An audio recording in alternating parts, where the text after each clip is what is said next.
یہ جو ہے آپ صلی اللہ علیہ وسلم کو تکلیف دیتا ہے. اور ہم کیسے تکلیف دے سکتے ہیں رسول اللہ کو؟ جیسے کہ آپ نبی کے طریقے کو چھوڑ کر اپنے خود کے طریقے ایجاد کرنا، اس سے بھی رسول اللہ کو بہت تکلیف پہنچتی ہے، اذیت پہنچانے کی برابر ہے یہ، کہ آپ کے طریقے کو چھوڑ دیا اور دوسرے طریقے پہ چل دیا اور جہنم والے طریقے پر چل دیے. اسی طرح دین کا مذاق اڑانا، اسی طرح جو ہے، کیونکہ دین کے خاطر آپ صلی اللہ علیہ وسلم نے بہت سی تکلیفیں برداشت کی، بہت کچھ آپ صلی اللہ علیہ وسلم نے برداشت کیا. تو اسی دین میں اگر ہم اسی دین کا اگر ہم مذاق بنائیں تو یہ بھی کیا ہے، بہت زیادہ تکلیف پہنچاتا ہے رسول اللہ کو. اسی طرح درود نہ پڑھنا بھی نبی کو اذیت دیتا ہے. اور ازواج مطہرات پر بہتان لگانا، یہ بھی آپ صلی اللہ علیہ وسلم کو اذیت دیتا ہے. یعنی جس زمانے میں دیکھیں حضرت عائشہ پر بہتان لگایا گیا تھا، تو عبداللہ بن ابئی جو تھا منافقوں کے جو لوگ تھے، منافق سارے جمع ہوئے، اس بہتان کو پھیلانے کی باتیں بھی کری اور اس بہتان کو خوب پھیلایا، حضرت عائشہ کے خلاف باتیں کی. تو اس سے کیا ہوا، اس بات نے رسول اللہ کو بہت زیادہ تکلیف پہنچائی تھی. اسی طرح کوئی بھی بات ایسی کرنا جو ان کے شان نہیں، رسول اللہ کے شان نہیں، ان کی شان میں گستاخی کرنا، یہ بھی کیا ہے، تکلیف پہنچانا. تو ان سب باتوں سے ہمیں بچنا ہے کہ ایسی کوئی کام نہ ہو، ایسی کوئی بدعتیں نہ ہو، ایسی جس سے کہ رسول اللہ کو جو ہے تکلیف پہنچے. اب یہاں پر دیکھیں، اب وہ انسان اللہ تعالیٰ کی رحمت سے دور ہوتا ہے، اللہ تعالیٰ کی رحمت سے محروم ہے. تبھی ہے نا لعنت، مطلب ہوتا ہے اللہ تعالیٰ کی رحمت سے محروم، یعنی جسمانی اذیت تو کوئی اللہ کو پہنچا ہی نہیں سکتا ہے نا، اللہ تک پہنچنا نعوذ باللہ کہ وہ تکلیف دے. اس سے مراد یہ پھر ایسی کون سی چیز ہے کہ جو اپنی زبان سے ایسی باتیں کرتے ہیں یا اپنے عمل میں ایسے کام کرتے ہیں جو اللہ اور اس کے رسول کو پسند نہیں. تو اس کا مطلب یہ ہے کہ اللہ کو تکلیف پہنچانا. ٹھیک ہے. اور کچھ مفسرین اس کا جواب یہ بھی دیتے ہیں، یعنی کس سوال کا، کہ اللہ کی ذات کو کس طرح تکلیف پہنچا سکتے ہیں. تو کچھ مفسرین کہتے ہیں کہ آپ صلی اللہ علیہ وسلم کو تکلیف پہنچانا در حقیقت اللہ تعالیٰ کو تکلیف پہنچانا ہے. بس جس نے اللہ کے رسول صلی اللہ علیہ وسلم کو تکلیف دی، گویا اس نے اللہ کو تکلیف دی. اور جو اللہ کو تکلیف دے اس کا اپنا انجام پھر اس کو سوچ لینا چاہیے کہ وہ کیا ہے. یہ بات اب اسی طرح ہے نا، بالکل جیسے کوئی بادشاہ اپنے کسی وزیر سے کہے کہ اگر کسی نے اس کو تکلیف دی تو اس نے مجھے تکلیف دی. تو ایسے ہی ہے یہ کہ رسول اللہ کو تکلیف دینا مطلب اللہ کو تکلیف دینا بھی ہے. اسی طرح جیسے کہ بعض مفسرین نے کہا کہ اللہ تعالیٰ کو تکلیف پہنچانا ایسا ہے کہ اس کے شان میں ایسی بات کہیں جو اللہ تعالیٰ کی شان نہیں. جیسے کہ حدیث میں آتا ہے اللہ تعالیٰ کیا کہتے ہیں، زمانے کو برا مت کہو، زمانے کو برا مت کہو. در حقیقت زمانے کو برا کہنا ایسا ہے جیسے اللہ تعالیٰ کو برا کہنا. اسی طرح ایک حدیث میں آتا ہے نا کہ جاندار کی تصویر بنانا اللہ تعالیٰ کو تکلیف پہنچانا ہے، کہ اللہ تعالیٰ کو تکلیف پہنچانا. تو یہ سب کام کر کے یا قرآن کو نہ سمجھ کے، قرآن کو نہ فالو کر کے، اس کو اگنور کر کے، کیونکہ اللہ تعالیٰ کا کلام ہے، اللہ تعالیٰ کی بات ہے، اس کو چھوڑ کے اس کو پیٹ کے پیچھے ڈالنا، مطلب اس کو اگنور کرنا، یہ بھی کیا ہے، تکلیف پہنچانا ہے، اللہ کو تکلیف پہنچانا ہے. اور پھر دیکھیں والذین، اور وہ لوگ جو یؤذون، ایذا دیتے ہیں، تکلیف دیتے ہیں، المؤمنین، مومن مردوں کو، والمؤمنات، اور مومن عورتوں کو، بغیر اس کے ما جو اکتسبو انہوں نے کمایا، اکتسبا یکتسبو سے، اکتسبو انہوں نے کمایا، فقد تو در حقیقت، احتملو انہوں نے اٹھا لیا، احتملا یحتملو سے، احتملو انہوں نے اٹھا لیا، بہتانن بہتان، و اسمن اور گناہ، مبین کھلم کھلا بڑا گناہ. یعنی وہ لوگ جو تکلیف دیتے ہیں مومن مردوں کو اور مومن عورتوں کو بغیر کسی گناہ کے جو انہوں نے کمایا، یعنی بغیر کسی ریزن کے تکلیف دینا، یا بغیر کسی، یعنی کوئی گناہ کیا نہیں کہ جس کی سزا دی جا رہی ہو، ہے نا. تو ایسا ہے جیسے اس نے کھلم کھلا گناہ کیا. یہاں پر پہلے کیا ہے، اللہ اور اس کے رسول کو تکلیف نہیں دینی، اور پھر یہاں پر کیا آیا ہے آیت میں، کسی بھی مسلمانوں کو تکلیف نہیں دینی. تو تکلیف دینا کسی کے لیے بھی جائز نہیں. یہاں اللہ تعالیٰ کی بات بھی آئی, رسول اللہ کی بات آئی, پھر مومن مرد اور مومن عورتوں کی بھی بات آ گئی. کسی بھی صاحب ایمان کو اپنے ہاتھ سے, زبان سے آپ تکلیف نہ دیں. پھر اس کے بعد آپ دیکھیں کہ جانور, پرندے, درندے, سب باقی مخلوق, حتیٰ کہ جنوں کو بھی, وہ کیسے, جیسے ہڈی کے ساتھ استنجا کرنے سے منع کیا گیا, کیونکہ وہ جنوں کی خوراک ہوتی ہے نا, اس لیے اس کو گندا نہیں کرنا چاہیے. تو اگر ہڈی کے ساتھ کوئی استنجا کر لے تو کتنا سخت گناہ ہے. اس کا مطلب کیا ہے کہ تکلیف دے رہے ہیں, جنوں کو تکلیف دے رہے ہیں. پھر اسی طرح بنا وجہ کا بہتان لگانا, بنا وجہ کا, اچھا میری یہ چیز نہیں مل گئی, جن تو نہیں اٹھا کر لے گئے, یہ سب. اب اسی طرح ایک مومن جو ہوتا ہے یا ایک مسلم جو ہوتا ہے, اس کے ہاتھ اور اس کی زبان سے سب محفوظ رہتے ہیں. تو کسی کے لیے بھی اذیت اور دکھ کا باعث نہیں بننا چاہیے, ہے نا. بعض اوقات ہماری باتیں بن جاتی ہیں, ہمارے رویے, ہمارے ایسے کام جس کی وجہ سے دوسرا شخص, اور کچھ جھوٹی باتیں, اس سے کیا ہوتا ہے, ان سب رویوں سے تکلیفیں ہوتی ہیں دوسروں کو, ہے نا. یعنی بعض لوگ آپ بات کرتے ہیں تو وہ خام خواہ ہنس پڑتے ہیں, حالانکہ وہ ہنسنے کا موقع نہیں ہوتا. اریٹیٹنگ باتیں کرتے ہیں کچھ لوگ, ہے نا. کوئی سیریس بات چل رہی ہے لیکن بیچ میں ہنس پڑے, بنا وجہ ہنس پڑے, پتا چلا وہ بات ہی چلی گئی, بات ہی چلی, ٹاپک سے ہی ہٹ گئی بات. تو یہ بھی تکلیف پہنچانے والی باتیں ہوتی ہیں, ہے نا. غیبتیں کرنا اور یہ سب کرنا, یہ سب ہماری باتوں میں نہیں ہونا چاہیے, ٹھیک ہے. اور اسی طرح کچھ مائیں بھی ایسی ہوتی ہیں جن کو میں نے دیکھا ہے کہ وہ بچوں کے اوپر بھی, اپنے بچوں کے اوپر ہنسنا شروع کر دیتی ہیں, اور بچے اس کی وجہ سے بہت اریٹیٹ ہوتے ہیں.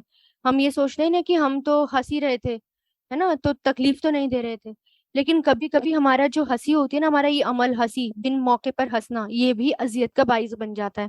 اس سے بھی بچنا چاہیے. تو ہر شخص کو اللہ تعالیٰ نے اتنی سینس اور اتنی سمجھ دے رکھی ہے کہ وہ دوسروں کو اذیت نہ دے. لیکن اگر آپ کو اگر ہمیں سمجھ نہیں آ رہا کہ دوسروں کو اذیت ہو رہی ہے, یا انہیں کم سے کم اپنے آپ کو ان کی جگہ رکھ کر دیکھیں, ہے نا. ہمیں نہیں سمجھ میں آ رہا کہ ہمیں ہماری باتوں سے, ہمارے رویے سے دوسروں کو تکلیف ہو رہی ہے یا نہیں ہو رہی, تو اپنے آپ کا کو سوچیں, اگر میں اس کی جگہ ہوتی تو کیا ہوتا. تو اپنے آپ ہی سمجھ میں آ جاتا ہے. پھر اپنے دل سے پوچھیں, کیونکہ کہتے ہیں نا دل سب سے بڑا مفتی ہوتا ہے, اپنے دل ہی اپنے بتا دیتا ہے, ہمارا نفس ہمیں بتا دیتا ہے کہ کون سی بات صحیح ہے اور کون سی بات غلط ہے.